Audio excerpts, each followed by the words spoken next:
Welcome to Pasa, HSIs, a podcast dedicated to everything Hispanic serving institutions. I'm your host, Dr. Gina Ann Garcia, bringing you the news on what's happening in HSIs. Join us as we explore the history and evolution of HSIs, culturally relevant and liberatory practices, current and emerging research with HSIs, and the policies that shape servingness. Saludos, HSI familia, and welcome to Season 5 of Que Pasa HSIs. We are excited about a new season and kicking it off with our first guests, Amparo Medina and Desiree Ortiz. Amparo Medina currently serves as a student activity specialist at Oxnard College, where she guides and mentors students through their leadership development and advocacy efforts in the college-wide decision-making process. Amparo is also heavily involved in Classified Senate, where she completed 6 years as a Classified Senate president. She has successfully advocated for tri-chairs at both the college levels and the district level, as well as changes to the program review process pertaining to classified. She currently serves as the president-elect for the California Community College Classified Senate, or 4CS, and is a Colegas board member where she represents the interests of classified professionals. Her unwavering commitment to the students and dedication to her coworkers as Classified Senate president earned her Oxnard College's 2022 Classified Employee of the Year. Amparo is currently working on her doctorate in educational leadership at CSU Fresno and has an MS in educational counseling from the University of Laverne and a BA in American Studies from UC Berkeley. Amparo is joined by Desiree Ortiz, who is a Chicana, Mexican-American native to Orange County and educator with 19 years of experience in higher education, primarily within the California community college system. For the past year, she has worked at Irvine Valley College Police Department as the senior administrative assistant, and prior to this role, she was in financial aid. A proud puentista and product of community college, she is dedicated to student services and a champion for diversity, equity, and inclusion, positively impacting students and the college campus. Through her multiple leadership roles, she intends to make a positive impact in higher education. This includes being past Classified Senate president, tri-chair of the Classified Guided Pathways Completion Team, and the First Generation Club Advisor. She also fosters DEI by participating in shared governance, such as the College Council, Chancellor's Council, and the District Resource Allocation Council. I'm excited to welcome these poderistas to the microphone. Amparo and Desiree, thank you for joining us today on Que Pasa HSIs, where we talk about all things HSIs. Let's start by learning about you both. Please tell us about your servingness journey. And we'll go ahead and we'll start with you, Amparo. Thank you. And thank you for having us on here. It's such an honor and a privilege to be here with you. I think for me, looking at my servingness journey, I really identified in 3 different components. My journey as a student, I came up in high school during the days of Prop 187, learning about advocacy during that time, right? That was a huge time, being involved with organizing walkouts. And that was my first introduction to advocacy work when I was in high school. And then I had the honor to, and I feel privileged to go straight to UC Berkeley, which was also during the time of Prop 209. So I was there for both of those and, trying to figure that out. And my time at UC Berkeley really helped to shape who I was as a Chicana, as a student. I grew up with pretty much the same 1 to 2 Latinas, Chicanas in my classes all through high school, elementary school. And that really changed for me in college with Chicana studies and ethnic studies. And so that is where I found social movements and political movements and who I wanted to be, right? But a couple other parts of my journey are in that time, I also became a single parent, which has really driven me as far as the support I want to provide to students, right? I have 3 boys. I am raising 3 boys while they're now all out of high school, but education is not for them right now, right? And that's fine. And at some point, they're going to figure out where they want to go. And I hope that somebody will show up for them in the way that I show up for my students, right? And that's really what drives me. And then a third part of that, and I'll be honest, and I was like contemplating, do I go, do I mention this or not? But I really feel that it has a lot to play in how I view servingness. I am part of a 12-step recovery community. So being in recovery and supporting my friends and and those who want to go back to school, right? Trying to just give them advice and guidance that really drives me. So being a mom, like I said, being a student and being in recovery, that really plays a critical role in my servingness and wanting to give back. I'm not a first gen student, right? And I used to feel like I separated myself a lot from other students because I'm like, well, I don't have that experience. Both of my parents went to college, they have degrees, but I have other experiences that even though they're not unique, right? But they're also experiences that people don't necessarily come out in the open and talk about. And so I want to get rid of those barriers, and I want to break down those walls. And so my students, I'm very open with my students. They know they can come and talk to me about anything. I'm like, honey, if you've been through this, I've probably been through worse, right? Or I'm not ever going to judge you. You know, whatever it is that you've been through, I'm here to support you. And that's, to me, what serving this is about, right? How do I help you get to where you want to be in your life? And right now I work at Oxnard College. UC Berkeley, as you know, working there is not yet an HSI. You're on your way there. UC, you know, with Oxnard College, we've been an HSI for a very long time. But the idea of HSI work honestly did not come into my consciousness, like the understanding of it, until I heard you speak at the Colegas conference. And that was changing for me, right? And we really have been doing a lot of work here at Oxnard College to identify who we are in the servingness journey, because we are one of those colleges that it's location based, right? We have a high percentage of Chicano-Latino students because of where we're situated, right? But does that mean that our work is intentionally geared towards them? No, not necessarily, right? And so how do we change that? What is it that we need to do to, you know, help support our students, support the various needs of our students in a very intentional way? So I'm still learning. I have a lot to learn. I love your books. I love learning from you. And so that's where I'm at in my serving this journey. Appreciate you. Thank you for sharing such deep and personal information with us as well. And it's a part of your journey. So I'd love to hear it. Desiree, let's bring you in. What about you? Let's hear about your servingness journey. Thank you so much. First of all, what an honor to be in space with such wonderful Chicana women. Thank you so much. And Alan, of course. I, like Amparo, have a servingness journey also that could fall into three pillars.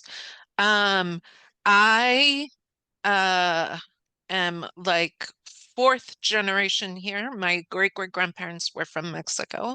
So I learned at a young age from a strong mother to use that voice and to show up in spaces where others necessarily couldn't. And I think that goes a lot from what my grandmother, a lot of the women in my family faced. So I was always taught by my mother, you show up, you use your voice.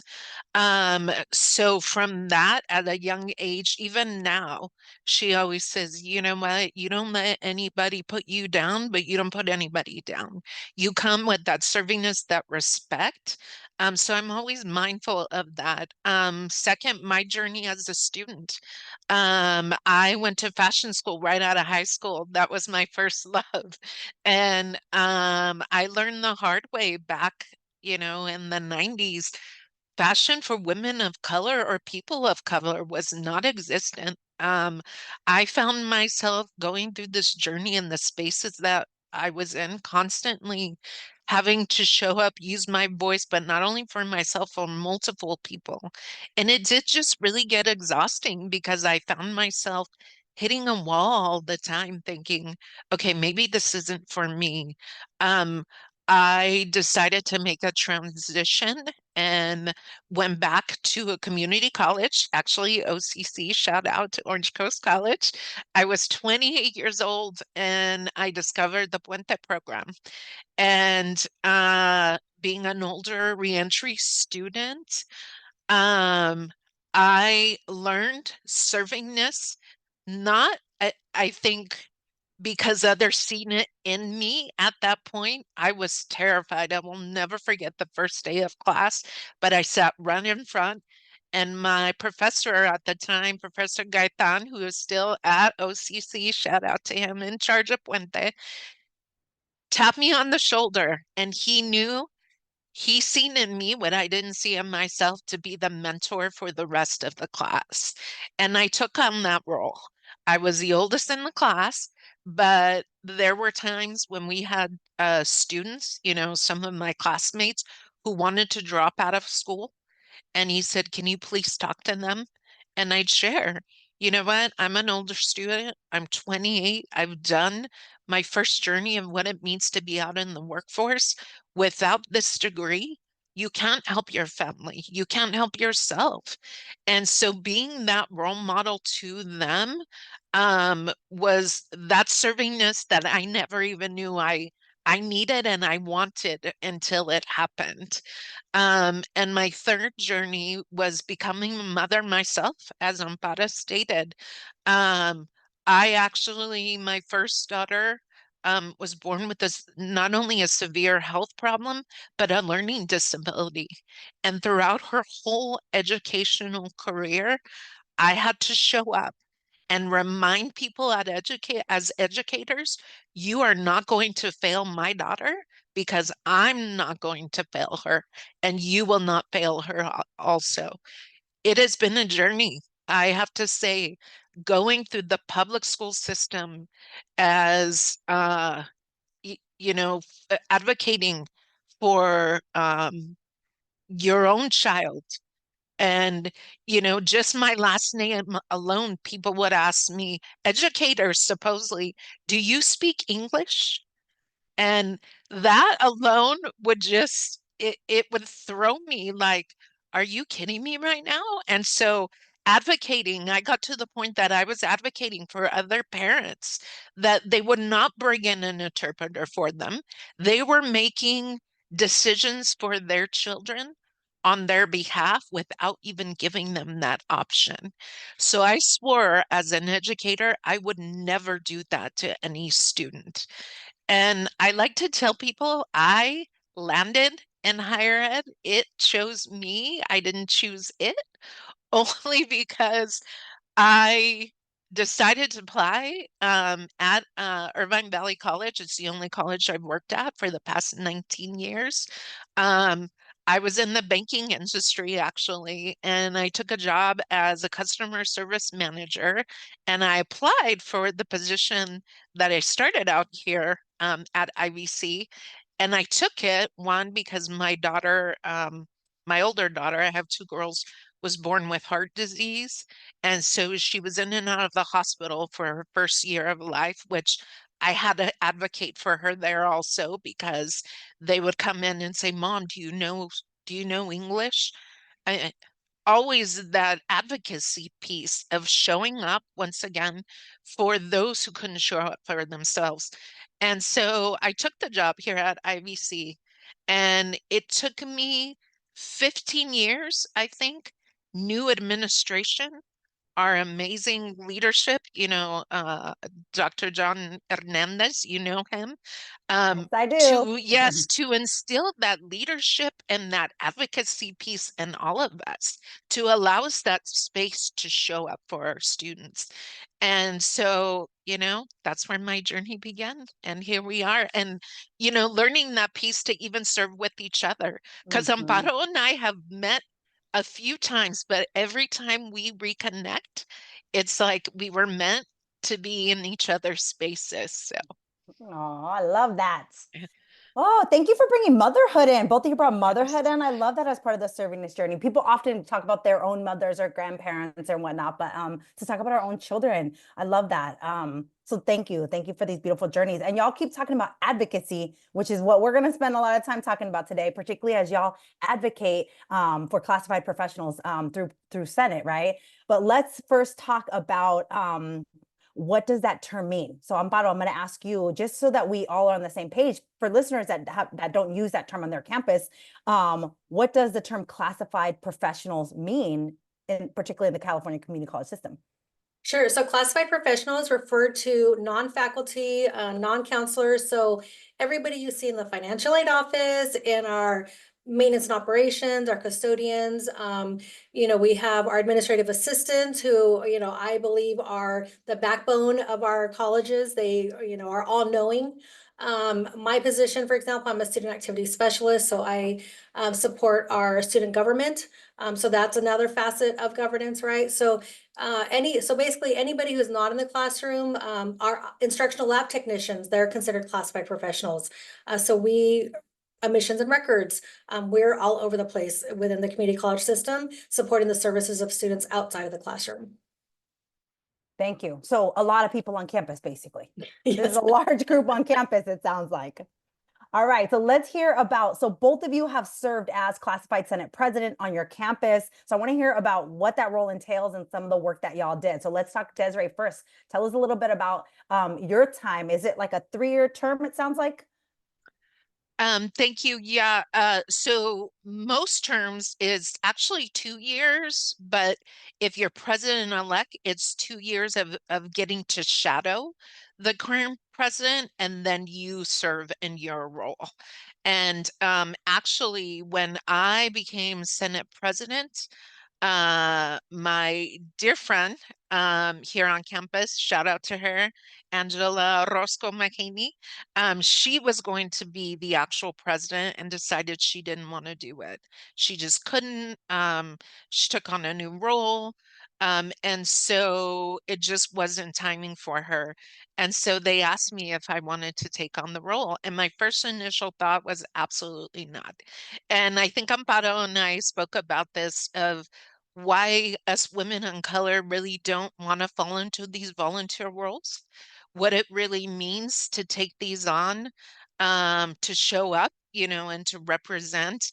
But with some twisting of the arm, I took on the role. And when I stepped into the space, it was really to shed that light and to represent and to lead alongside my amazing classified professional colleagues here on campus.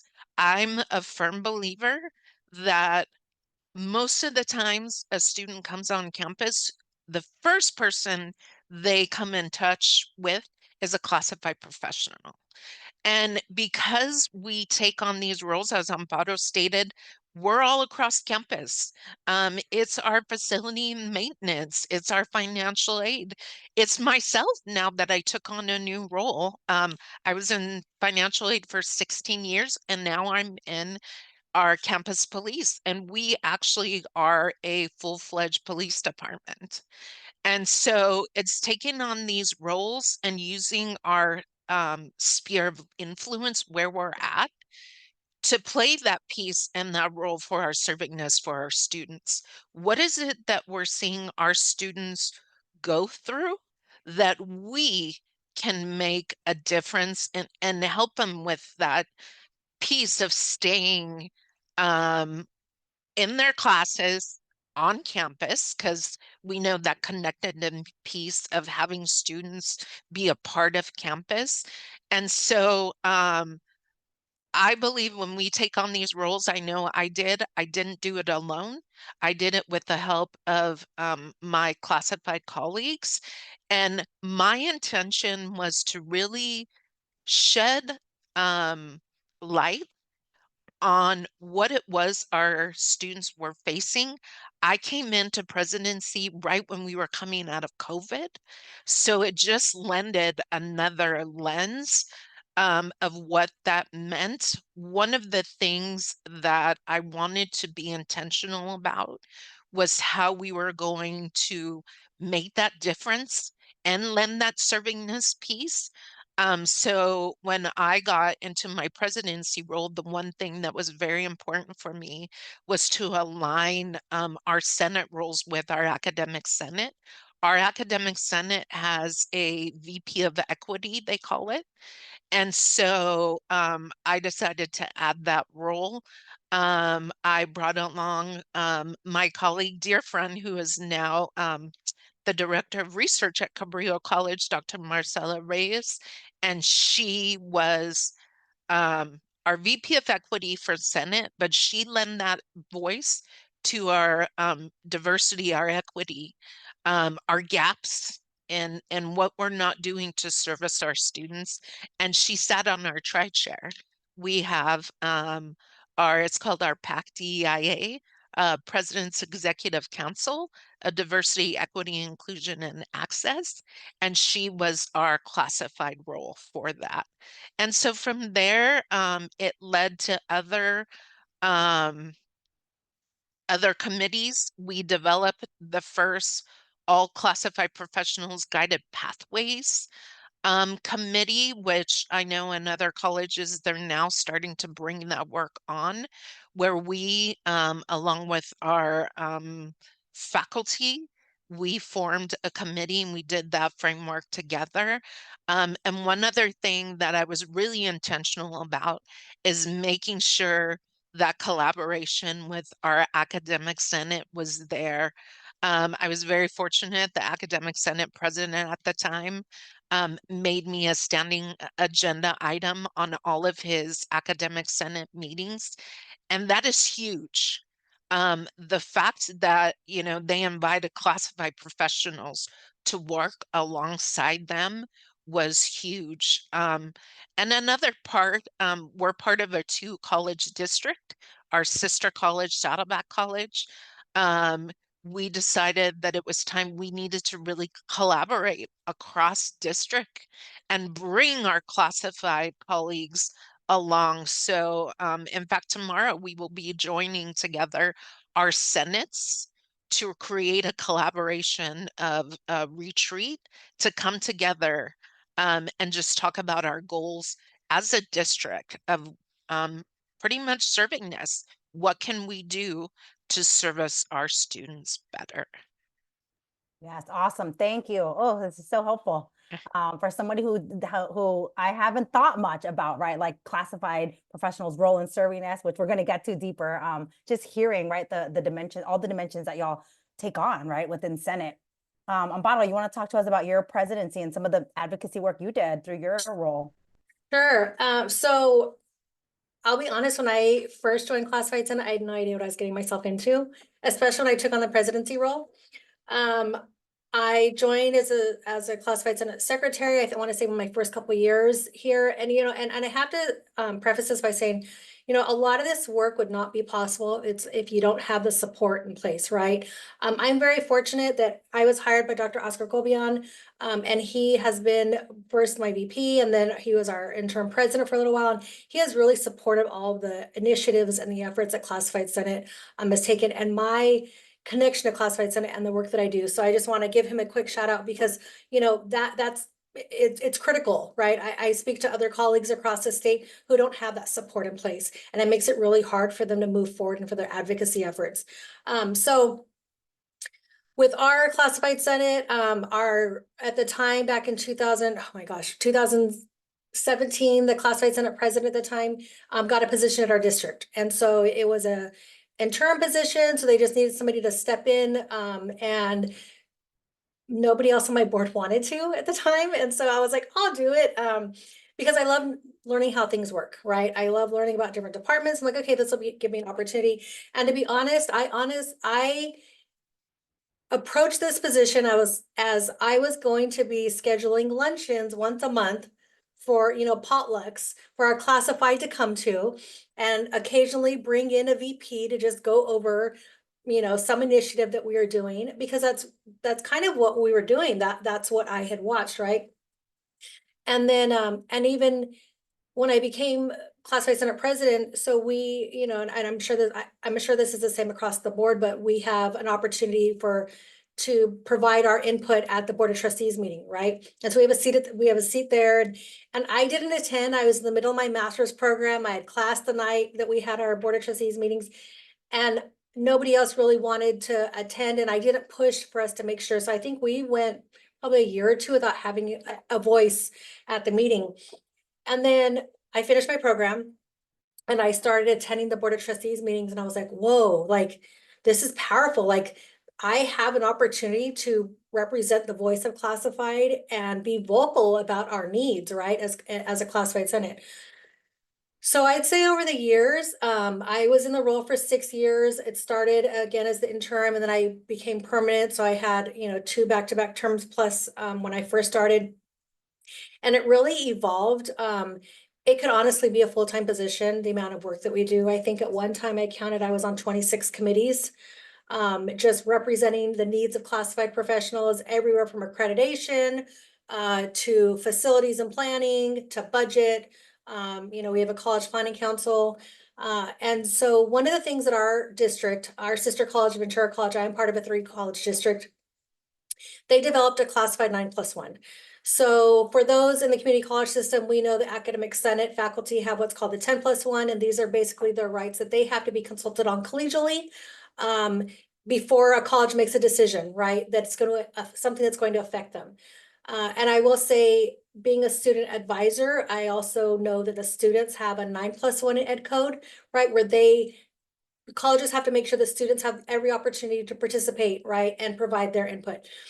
Classified have nothing other than it saying classified have the right to participate effectively, right? It doesn't have anything written out the way the student and the faculty do. So Ventura College created a classified 9+1, Oxnard College and our district ended up adopting it, and I'm really proud that 4CS, which is the California Community College Classified Senate, has adopted it at a statewide level. So we now have a 9+1, which I hope one day will be an ed code, but it's a start, right? So we were able to push that and get that going. I think as far as Classified Senate, we did a revamp of our participatory governance manual. I was able to successfully, along with my colleagues, change it from being position appointed representation to constituency based. Right. So instead of it's, oh, you're going to be in here because you have this position, it's okay, academic senate, you have, 5 seats, classified senate, you're going to have 3 seats or whatever the case may be. And we also moved it to a tri-chair process, like Desiree was mentioning. So we also, 5 of our 7 committees are now tri-chair to include a classified representative representing classified senate. For us, classified senate, we have a seat on every final presidential hiring. We were able to change our resource request process. So when I first came into the role, we would receive so as program review, right? Departments go through program review and they put in their resource requests. And that included personnel, including classified. So they would put in the different positions that they would needed, and we would put them together in a list, and then the different lists go to various areas. So like, for example, academic senate would review faculty. The classified were not involved in that review process, but on the classified side, it was classified and we had management and we had faculty. And I was like, well, wait a minute. If faculty don't have to have classified in there, like, why can't we as classified be empowered to review that process on our own? And so we were able to successfully change that. And so now with the resource request process, classified senate receives all the classified resource requests that come through, and we rank them. And then that recommendation is given to our president, who then makes decisions based on our recommendations so that we're taken into account. Classified are now involved in accreditation. And, I really think that we have evolved classified senate and empowered classified to realize the power of their voice, right? When I first came in, it can be scary, right? Going onto a committee and you have faculty and you have administration, and it doesn't matter that the classified sitting next to me, that she has an MBA, she sees faculty, and there's that power dynamic and the hierarchy that we, has been in place for so long, and it's changing that culture, right? And it's empowering classified and saying, you have just as much information to provide in this committee as anybody else, right? When we talk about the needs of our students, I firmly believe, while faculty are going to hear certain aspects, when students self-disclose through assignments and whatnot, when you're a financial aid officer or you're working through basic needs and you're having to hear day in and day out and work with the students consistently about what they're going through, what their needs are, that gives you a different perspective, right? That gives you a different understanding. And those students are making, they're making connections with you to where they're going to be the person you come to when they're struggling with something, right? And so I really believe that classified play an important aspect in that role. And so for our, classified senate, I'm really proud of all the work that we have done here at Oxnard College. I really think we've made changes just in the way, again, classified are looked at. We have our President's Executive Council, a classified senate president is a part of that.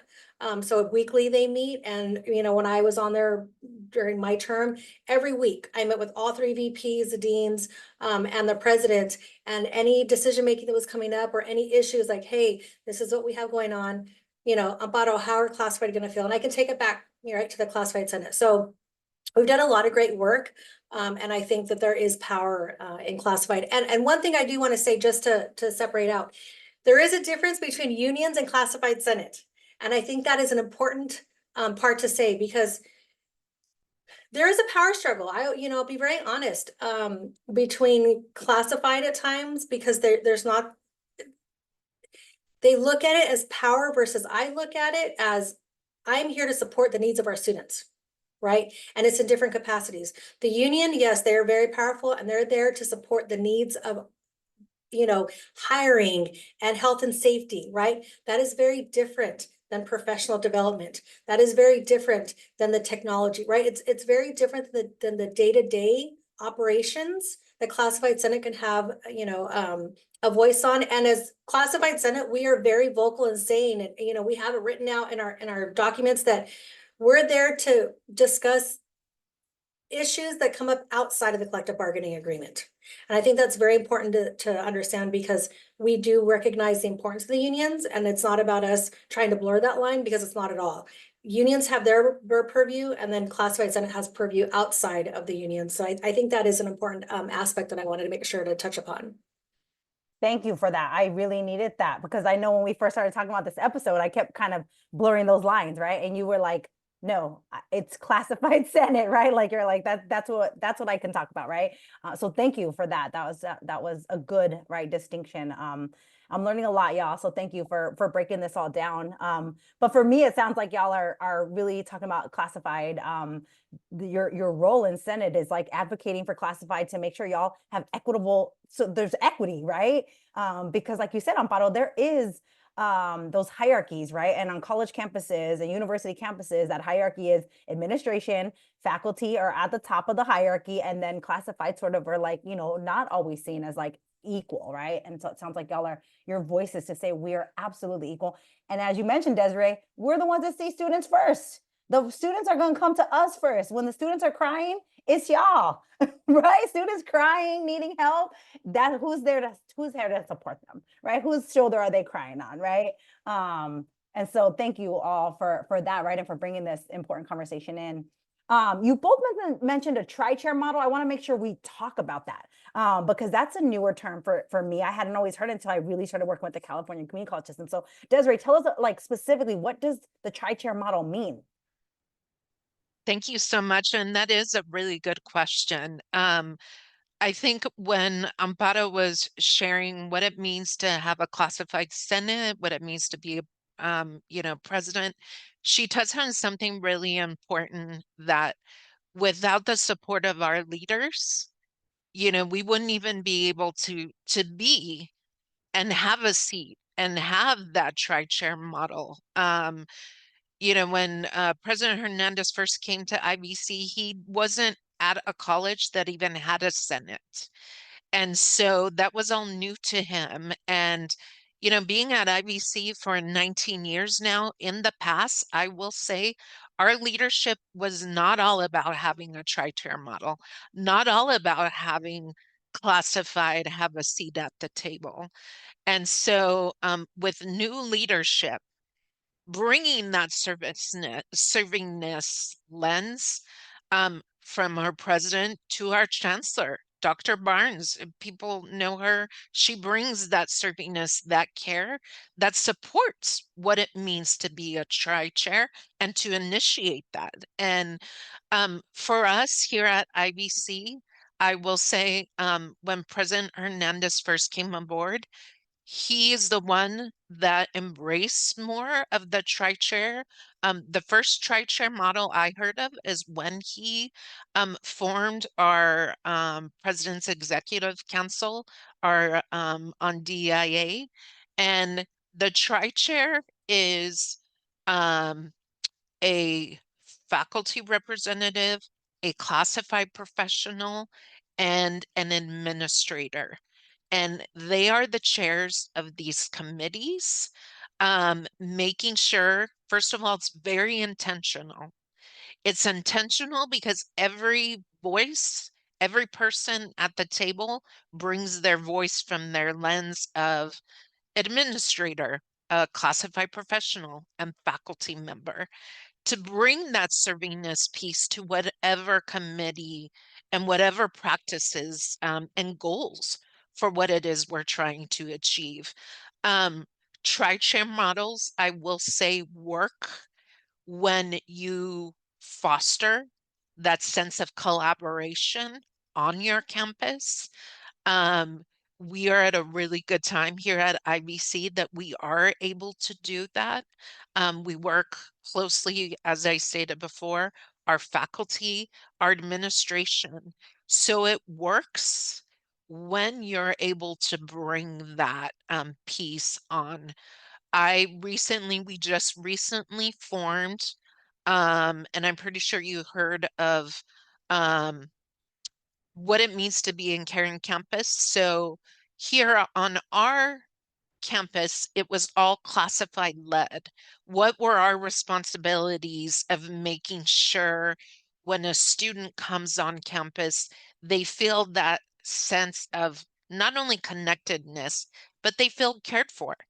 And so what we call that culture of care, that ethos of care. And so one of the things that we decided to do was create this tri-chair model.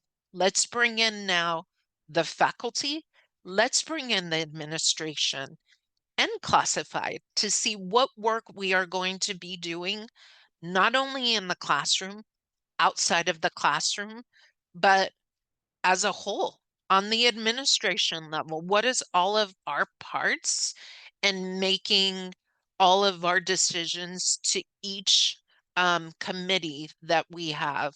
And, as you know, we bring different voices, we bring our different experience, um, we bring different aspects of what we believe is change. And one of the things we're always mindful of is to make sure we have that student voice also.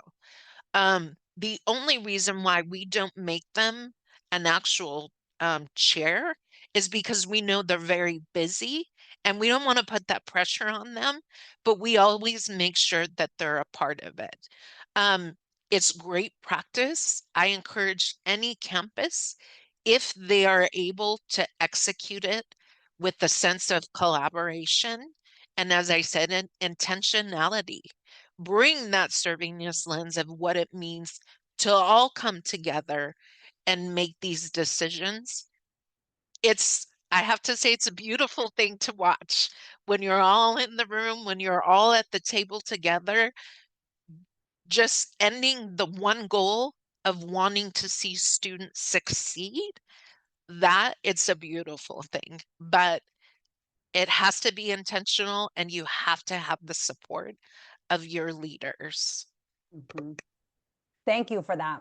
I was just recently working on putting together a committee, and we were talking about co-chairs, and I actually used the term tri-chair that I've learned from working with y'all, right? I had not heard that term until I really started working with the California community colleges, but you just described it in a way that, again, that equity and like power of chairing, these different committees. So I'm learning with y'all right alongside. Hope listeners are too, taking notes of like, what does this look like, right? To really create equity in decision making, particularly when it comes to HSI efforts. Because we do see power imbalances in the HSI efforts as well, which is going to leads me to my next question, right? For Amparo, as you know, classified professionals are not in the servingness framework, nowhere in the servingness framework, and hasn't even come up in my own HSI research, right?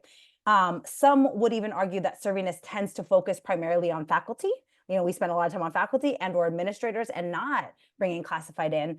Even in season 4, episode 4, Carla Silva talked about her dissertation research that focused on managerial staff and said that those participants, her participants, said they didn't feel like they were part of HSI work, right? Despite the fact that they were likely doing HSI work, but they didn't feel like they were part of the campus HSI, movement.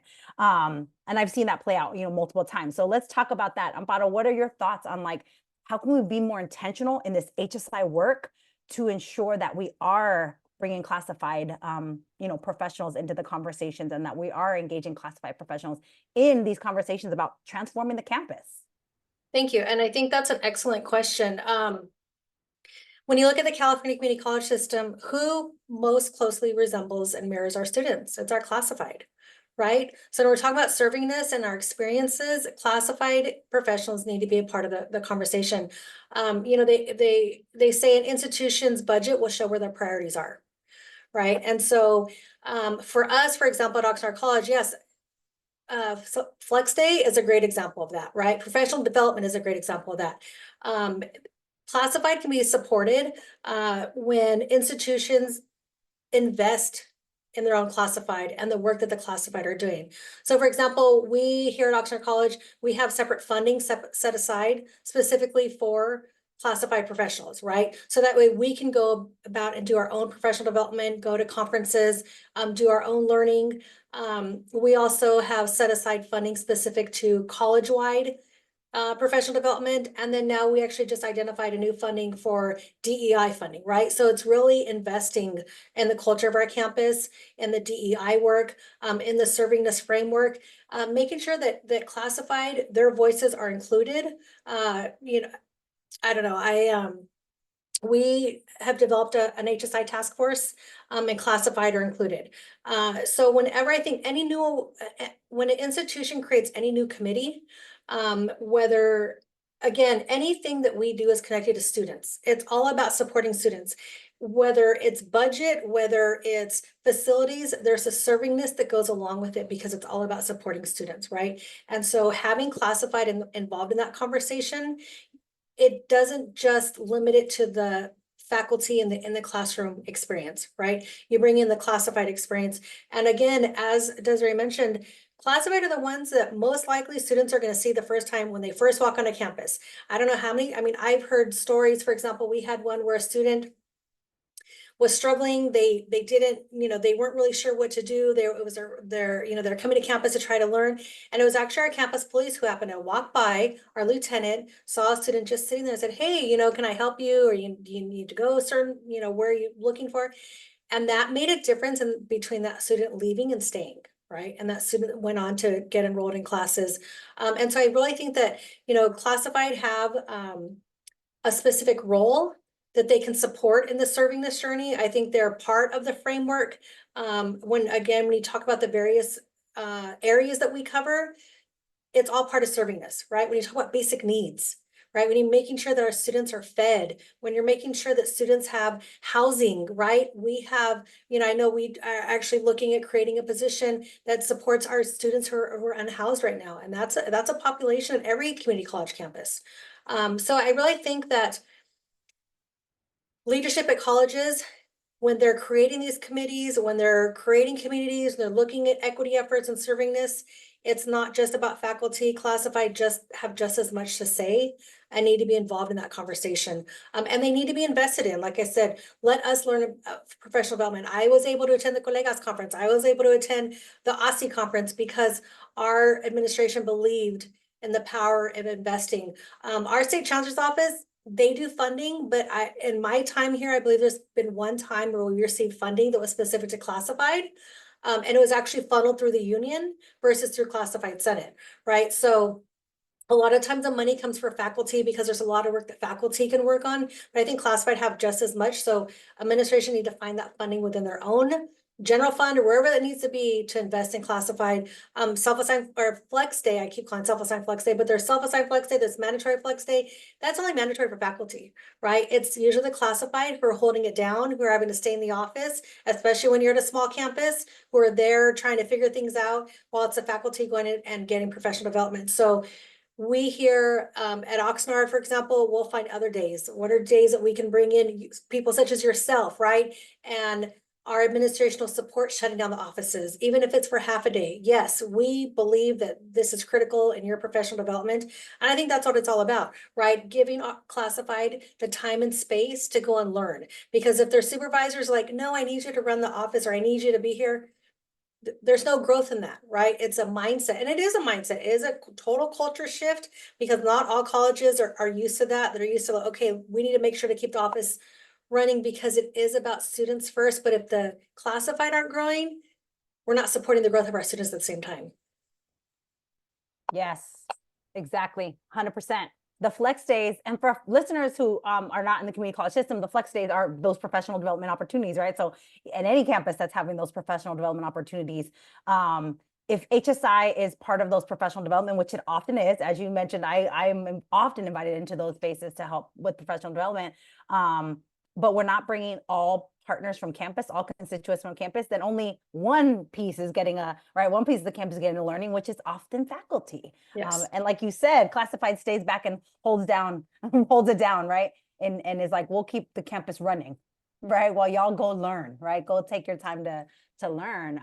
So thank you for that, because I think we need to have these conversations, because I have heard from staff that say we're not even invited to the talk that you give, right? Because we have to stay back and hold it down, right?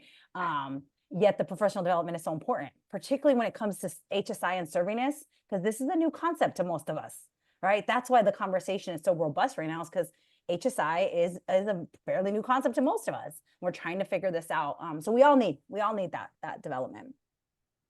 So I'm going to throw it back to Desiree with this one. I co-authored an article about faculty governance sometimes hindering HSI servingness. And what we talked about in that article was that faculty sometimes could create like new ideas, innovative ideas for better serving students, let's say in the classroom, right? Creating new curriculum.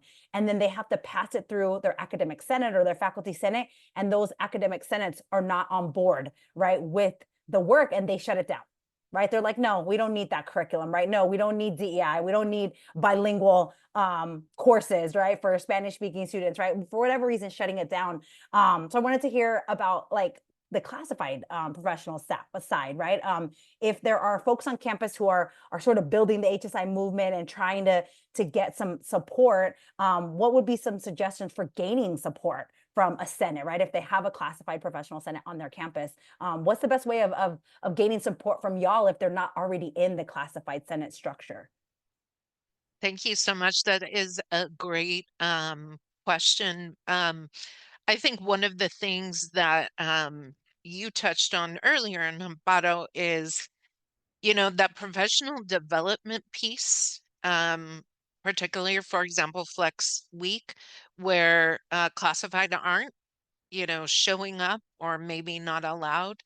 When you feel like you belong in the space that you're able to attend, that they're speaking to you, of course, you want to show up, you want to be a part of it. And one of the things I think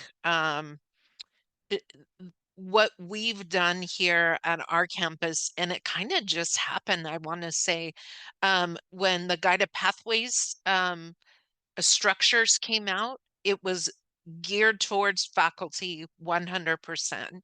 And I happened to sit on one of the first teams that we call here, um, on behalf of my assistant dean at the time when I worked in financial aid. And he asked me to be a part of it from the financial aid lens, from that piece. And the constant conversation that kept coming up for me was, wait a minute, why is there not a classified on each one of these teams? Why is there not a classified helping with each one of, the enrollment piece, the onboarding piece, what if they need a parking permit, whatever the case may be, why is there not a classified? And so, in these spaces, I spoke with the guided pathways chair and said, we need to create a classified team, an all classified led, so we can bring our piece of what it means to bring that servingness, how we can help our students bring that practitioner, that social justice piece, as you stated. So one of the things they said, absolutely, would you be willing to chair? I said, absolutely. So what we did to bring people on board to that is we decided we are going to concentrate. What are we going to concentrate? What does our research show? And so one of our researchers who was on our team said, you know, our statistics keep coming back to our first gen students. What are we not doing for them? What is it that we are missing the piece on? And I said, well, as classified, what can we do? And so the first thing that we felt that we can do, hit the ground running, is celebrating National First Gen, College Day on November, I believe it's November 8th. We had never done it here at IVC. Our sister college Saddleback had, but we'd never. So we said, you know what? Let's take this. Let's run with it. And we got support. As Amparo stated, we received funding to run our Senate. And so we asked for additional funding to put on this celebration day. And now it's a day that we celebrate every November. It's been, this year will be our 4th year. And we're seeing more and more classified wanting to show up for that, to put themselves out there, one, to say, I'm proud to be first gen, to help students recognize that we are here to support. Be proud that you are the first. I have my Zoom screen. It was something that classified were proud of, lending that caring piece also, helping our students who identify as first gen. And honestly, every year we have a Senate retreat. And each year, that's the one thing that comes up that classified are like, how can I get involved? How can we make this day better? How can we celebrate more our students? And how can we give them the resources we need? Thank you. Y'all are just making me over here thinking, like, I hope listeners are thinking, either if you have a Senate on your campus for classified or staff Senate, right? Or however they call it on your campus, to get involved, because y'all clearly have a lot of advocacy and power, right? In those places. So get involved. It'll help advance, right, some of the servingness work. But if you don't, then there's advocacy for having these Senate spaces, right? Because I don't know that all colleges and universities have classified senates, right? But it's pretty common to have faculty senates, right? Again, that idea that only certain voices are important enough to make decisions on college campuses. So I'm loving this conversation, bringing this really to light, right? And making sure we're having this conversation, particularly in HSIs, because like Amparo noted, a lot of times the classified staff are like mirror. That's the one population on campus that almost, I've seen some data on a couple different campuses that are nearly mirror the student population, right? So if you got 50% Latina students, like nearly 50% of your classified staff are also Latina. So that's the population that is going to be doing the surveys, and actually students see themselves, right, within, whereas we know they're not seeing themselves in the classroom because faculty data show that they're still haven't caught up, right, to the students. One more thing I wanted to make sure we talked about, Amparo, I'll give you the opportunity to talk about 4CS, the California Community Colleges Classified Senate. So tell us about that work that you're doing, because that's like the next level, right, of this work. So talk to us about that. Yes, so I'm actually the president-elect. This year I'm the president-elect for the California Community College Classified Senate. It's a mouthful. And I'm really proud to be a part of that organization. The organization of itself has been around for, I want to say 30 plus years. I really feel though that it's in its infancy. Your own research has showed the reality is, right, governance is still very white dominated. That applies to all senates. I'm not going to say one or the other. I think that applies to classified senate as well. And so when we look at like the equity and social justice, I think we're barely starting on that route.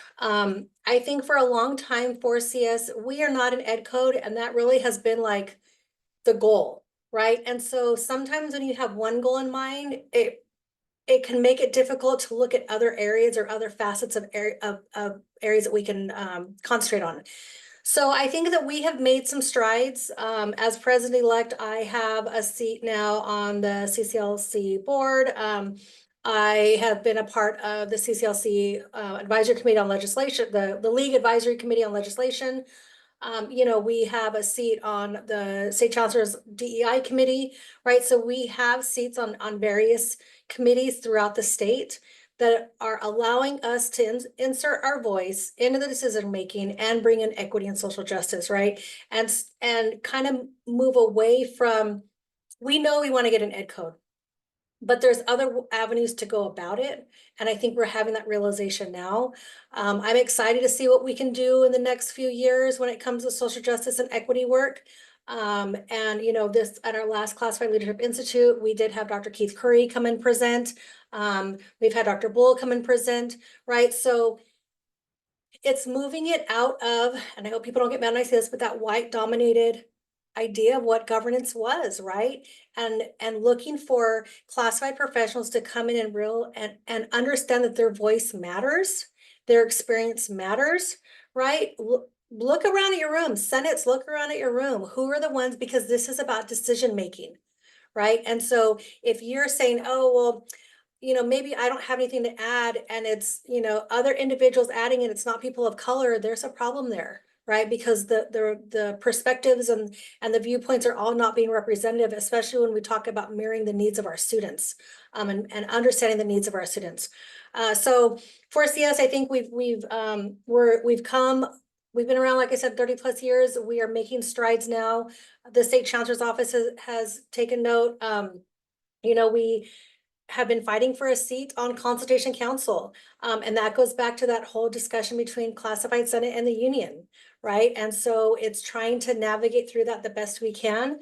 But in the meantime, what is the work that we can do, right? What is the work? And so, you have your workbook, and I was like looking through your workbook again earlier today. And I really think there's a lot of ideas in there that can be brought onto Classified Senate, right? And so I'm even thinking like maybe we have a retreat, we have you come and present, right? And look at Classified Senate so that we can take this work back to our campuses and have that understanding of the power of our voice. I think being in the room when the decisions, I always think of Hamilton, being in the room when the decisions are being made is powerful. And that's how we represent the needs of our students, by making sure we as women of color, as Latine, that we're in there, right? That we are making sure that student perspective, that student voice, we're representing it, because everybody has a different perspective. And if we stay quiet, we're silencing the students that we're representing, right? We're silencing other classified individuals that we're representing, and we need to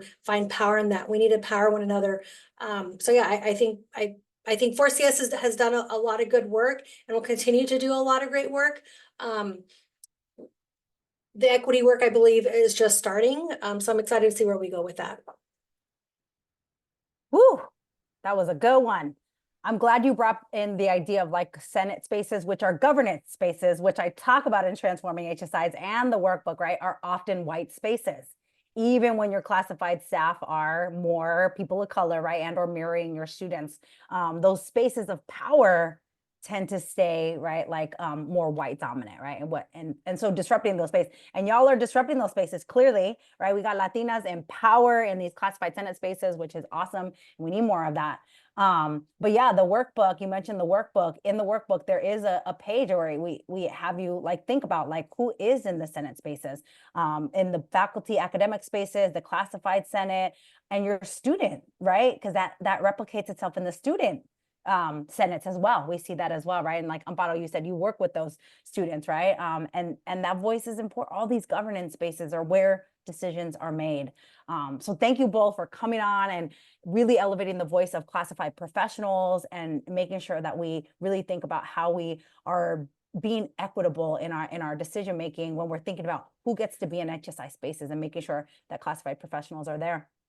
So we're coming up at the end of time. Final question. You both got to answer the question. Nobody gets out of the podcast without answering the question.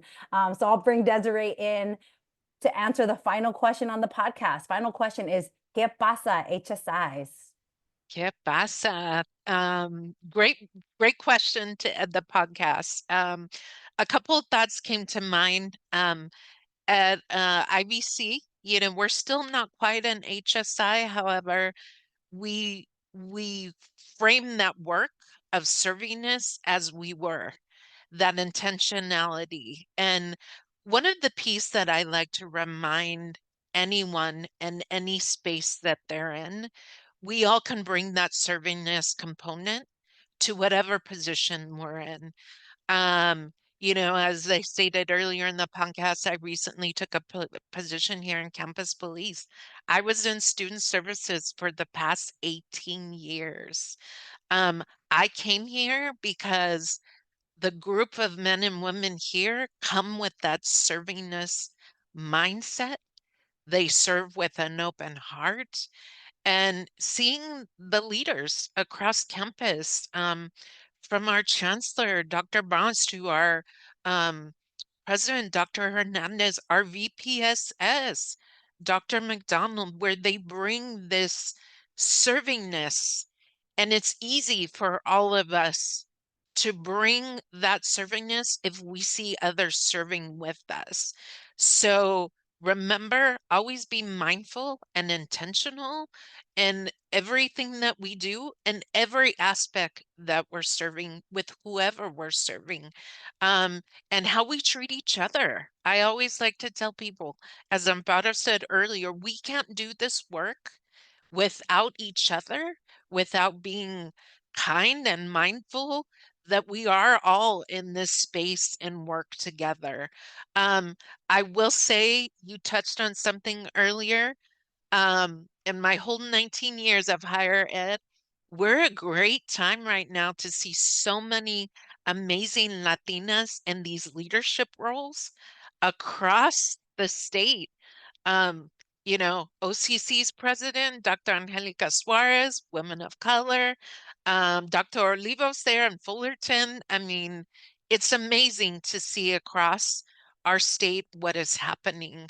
I was super honored and privileged to be asked by my colleague here, Amparo, to be a part of this. And I think that shows our next generation of Latina leaders and, us helping each other, you, elevating us all in this work. And it's a great time. So, ¿qué pasa, HSIs? That's what's up. Amparo, you got the question. ¿Qué pasa, HSIs? Yeah, Pasa HSIs. I'd love to say classified professionals, own your voice, own your power, own your knowledge, own your experiences. We have something to say, and we should not quiet ourselves.